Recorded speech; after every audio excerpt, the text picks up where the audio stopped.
7 items that everyone should have for emergencies. The first item I think everyone should have is a stainless steel wide mouth water bottle. The most popular companies that sell these are Nalgene, Clean Canteen, and Pathfinder. The Nalgene ones are pretty easy to find at most sporting goods stores. I was at the bookstore Indigo and they were actually selling their own brand of stainless steel wide mouth water bottles, so definitely go there and check that out as well, they might have some. These are way better than a plastic water bottle because you can boil water in them and cook some foods in them as well.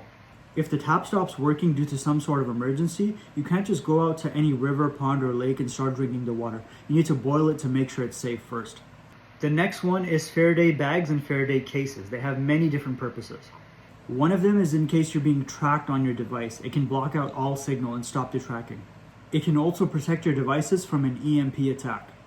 I always tell people to download lots of different survival guides, including mine, onto their tablets or any other device. But the argument I always get in the comments is that an EMP will take it out and make it useless.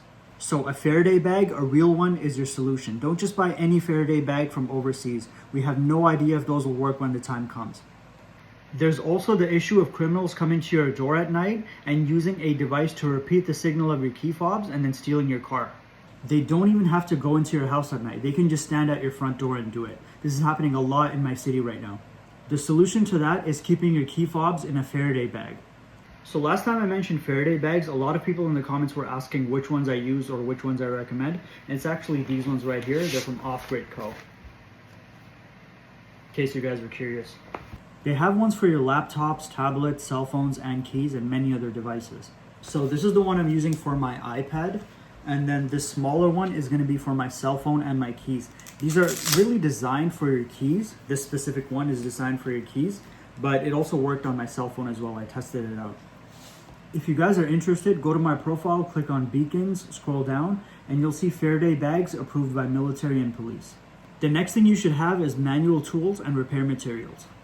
I'm saying manual tools because if the power is out, you won't be able to plug in anything unless you have a generator. So things like hammers, saws, nails, 2x4s, fasteners, and other things like that. It could be that there's a man-made or natural disaster and part of your home gets damaged. Depending on the emergency, you may or may not be able to call someone to do your repairs.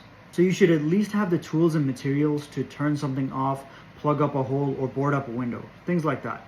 There could be many other things as well. Maybe you're making a temporary shelter, or maybe you're building some sort of temporary barrier around your property for protection. A lot of small temporary repairs can be made with duct tape as well. Bear spray is something that everyone should consider. It's a good self-defense tool if the usual weapons aren't legal where you live or you don't have a license for them yet. One scenario might be that you're bugging out during an emergency and you encounter a bear, a coyote, or something else. Or maybe there's an attacker and you need to defend yourself. Even if you do have a firearm, maybe not every situation requires a lethal weapon, so consider getting bear spray if you don't have it already. This is something that I don't hear other preppers mention, but it's blister bandages for your feet. Most of us aren't used to walking long distances and being on our feet all day, especially with a heavy backpack with bug-out gear. It's hard enough on a perfectly flat floor, but it's even more difficult on irregular terrain. Maybe you're walking long distances in the woods while you're carrying your supplies, or maybe you're bringing back gallons of water from a river back to your place. You need to protect your feet because if you get a few blisters and you get an infection, you're basically useless, especially in a post-collapse scenario where doctors are going to be really hard to find.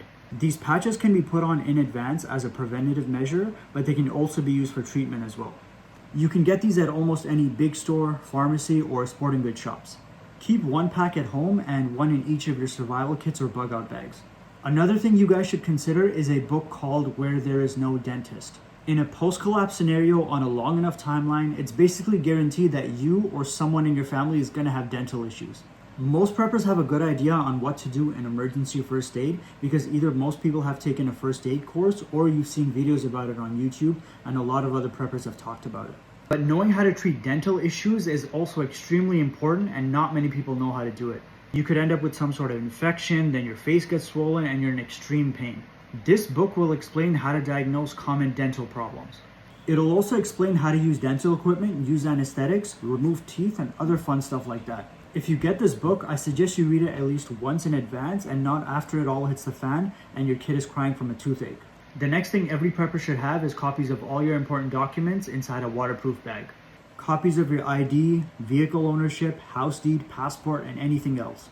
The reason you need to have copies of this stuff is in case you're bugging out and you need to identify yourself, or maybe your home burns down, maybe there's a flood, anything like that. Another thing is that it's really hard to replace these items if you lose them. So having copies of them can make the process a lot easier. So you should keep some copies in your home, and you should also keep some in each of your vehicles, again, in case you're evacuating and you need to identify yourself at some sort of checkpoint. Alright guys, that's it for the video. Thanks for watching. Make sure to like, subscribe, and share.